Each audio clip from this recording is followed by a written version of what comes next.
Sorry for going here. So today I will introduce our graduate school of biomedical engineering at the university. First of all, I will introduce myself. I graduated from the School of Medicine of the university in 1988. Then I became a cardiologist and doing the clinical work. Besides doing clinical work, I have investigated the biomedical engineer, especially ultrasound imaging. And in 2008, we found a graduate school of biomedical engineering at Tohoku University, and I became the first professor at the graduate school of biomedical engineering.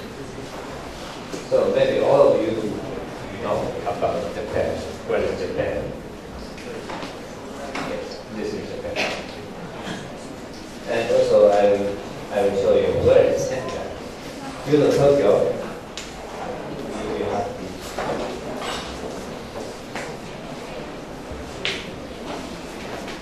of course you know Tokyo. And Sendai is 350 kilometers north from Tokyo.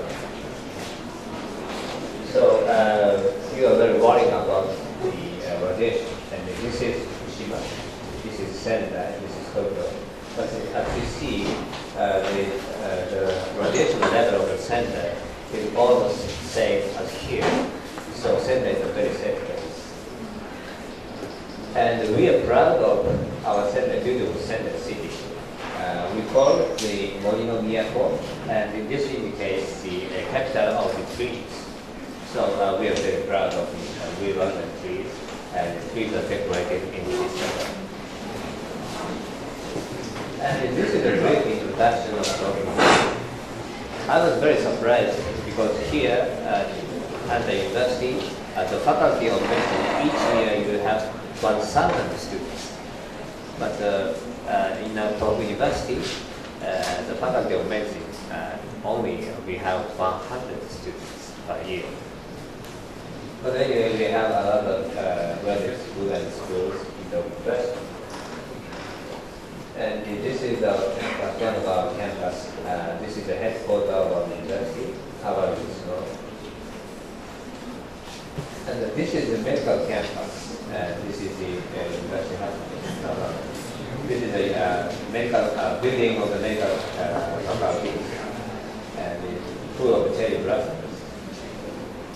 And this is the school of engineering, we call our web. As I told you, we have 10 faculties, schools, and especially medicine and engineering are two big departments. It's always, sometimes we're fighting, and sometimes we are cooperating. And we have 16 graduate schools. And the newest one is the graduate school of biomedical engineering. Today I will show the story about collaboration between medicine and engineering at Tohoku University. This is the 1924, very, very old. And this was the electronic stethoscope developed by the pediatrics and the electrical engineers. And surprisingly, this is the Japanese journal of medical instruments in those days. Then I came to the 1960s. We developed the world's first echocardiography at Tohoku University.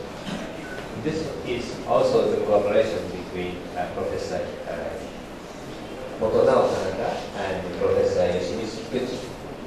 And Professor Tanaka was a cardiologist and my professor. And Professor Kikuchi was from the electrical engineering. This is a movie at the time.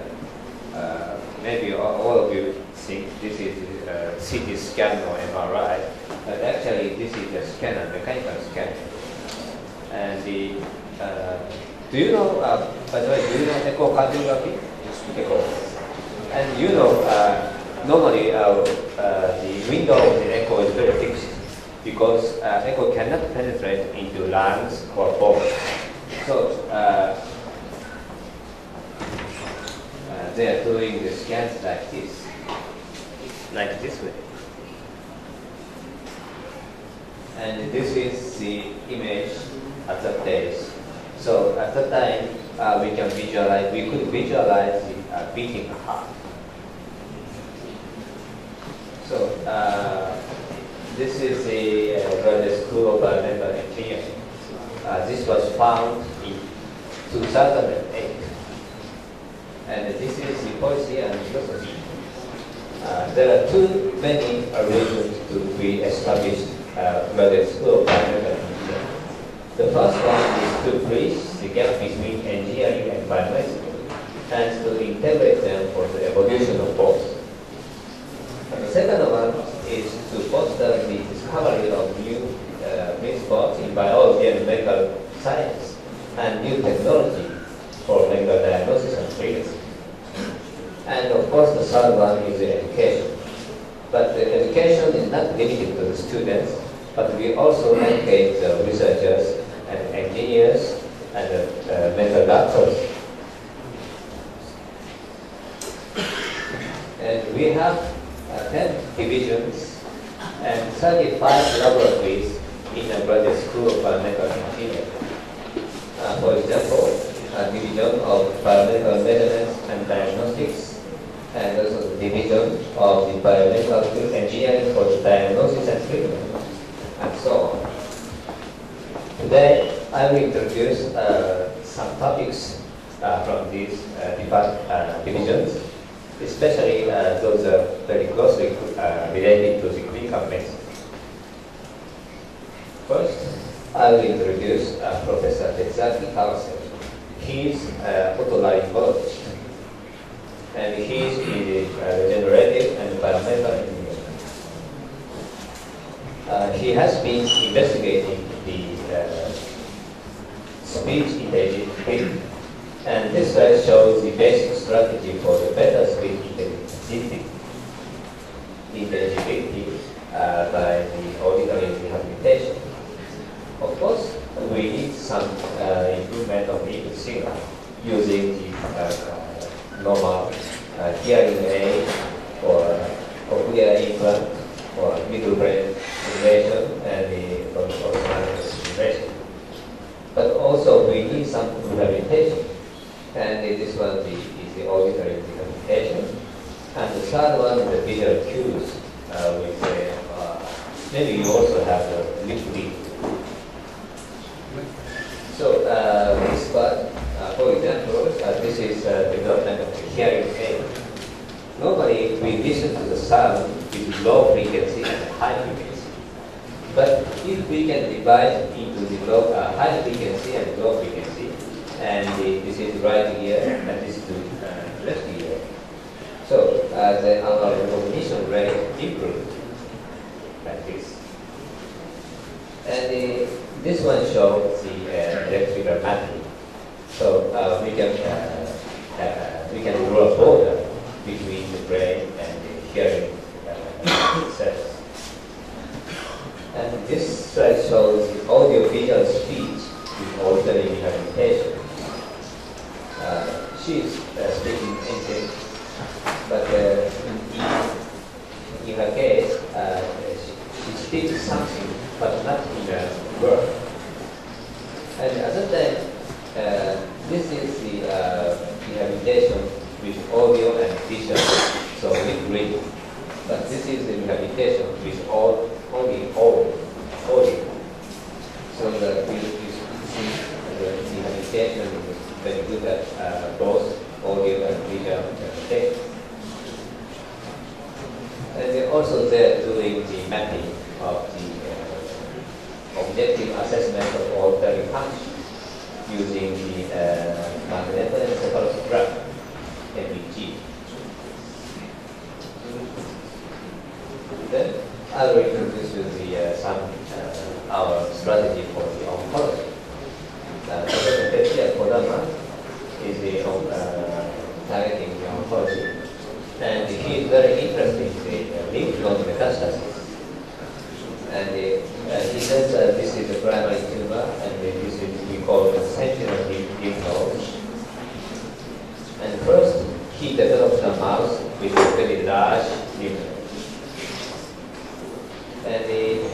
they are trying to do the chemotherapy through the lymph node. So there is a big lymph node here, and they inject the chemotherapy here. Then they expect to reach to the center lymphatic through the lymph vessel. And this is the studies. And also they are doing the gold target laser phototherapy, photoscience. So they are very good at making the gold nanos and the nanobubbles. This is used as the contrast agent for some drug delivery system. And third professor is Professor Mendra. And today there are many presentations regarding the robotic surgery in Europe. So they are doing some surgery, not surgery, high intensity focused ultrasound treatment. And this is the schematic illustration. So they use the ultrasound, very high focus ultrasound, to increase the local temperature here to cure the cancer. And they are mainly doing the monitoring. So there are two ways of monitoring. One is by ultrasound, the other one is by MRI. And I can say ultrasound is very inexpensive, and we can do anything on the ultrasound machines. But talking about MRI, we should ask the big companies like Philips or GE to develop such a machine. But we can develop ultrasound machine by ourselves. And this is their example. I won't speak much about this, but some of you know the speckle tracking method. That is the search for this pattern in the next, and then they can distinguish the change between this brand and this brand. And then they develop the real-time monitoring system like this. This is a real-time. Now the gram is 1 per second, but they can figure like this is the time. Finally, I will talk about my own research project. As I said, I am not cardiologist, so I am very interested in the heart of the vessel. This simple slide shows the relationship between resolution and ultrasound frequency. And here we have echocardiography. You know that we use several megahertz ultrasound for echocardiography. And here we have a cardiac artery scan. We use 12 to 15 megahertz ultrasound, higher frequency ultrasound. Then this is intravascular ultrasound. So in clinical settings, we use several megahertz to 40 megahertz ultrasound, visualizing whole heart and the part of the vessel and intravascular ultrasound. And above that, there is a microscope involved. If we use 100 megahertz ultrasound, we can visualize the tissue. And if we use 1 gigahertz, we can visualize a single cell. First, I talk about basic formation color look like, as you know. So you see, this is a two-dimensional distribution of blood flow. Yes, but this color indicates that this is the velocity component toward this point. So ultrasound is emitted like this. And this color shows only the velocity component along the ultrasound beam. Then we applied some theories in fluid dynamics. Now we can visualize a two-dimensional vector, which is in the heart. And we can also apply this technique into visualization of the vortex. So this is we call a streamline distribution method. So now we can visualize the vortex in the heart, and we know the vortex is very vortex measurement is very useful for the cardiac functional assessment. And of course, we compared with the ultrasound and the MRI. Phase contrast MRI can predict the three-dimensional vector distribution. And this is in the system space. And also, we are modeling the cardiac artery. And this is the 3D image taken from the 3D CT from the human body. Actually, this is from one professor in my graduate school. And we made, by using the 3D printer, we can make such a cardiac artery. And this is the conventional ultrasound imaging of the cardiac artery model. We put some particles in the blood, so you can see the particles moving. And sometimes this is fluorescence, but sometimes you can see the reversal fluorescence. And this is the two-dimensional vectors. We developed another method to clearly predict the two-dimensional vectors. And now you can see the vortex like this here.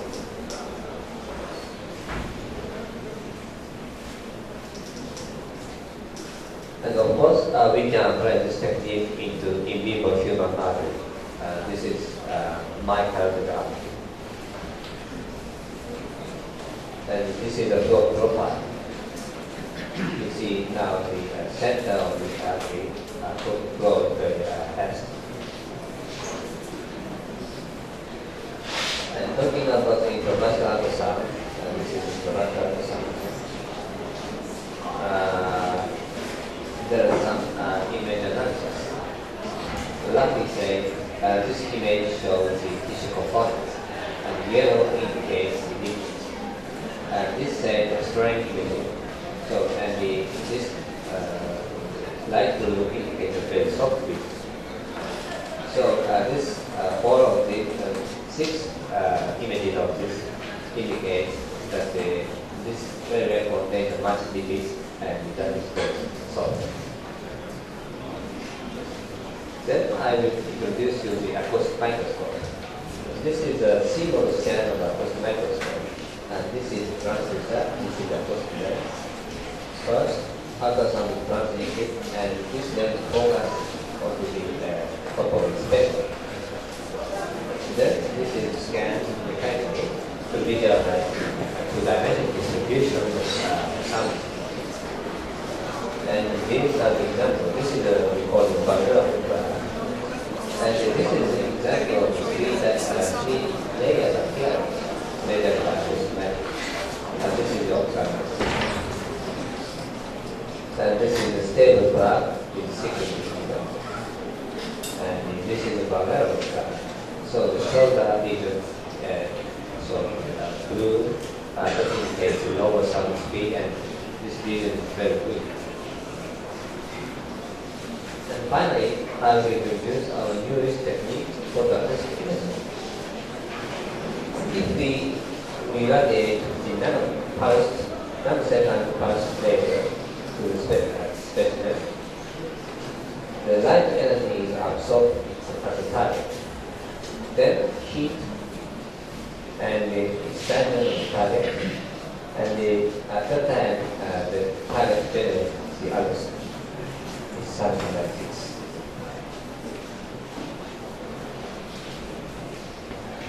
And this is the cardiovascular system and this is the microscopic view, and this is the cardiovascular system.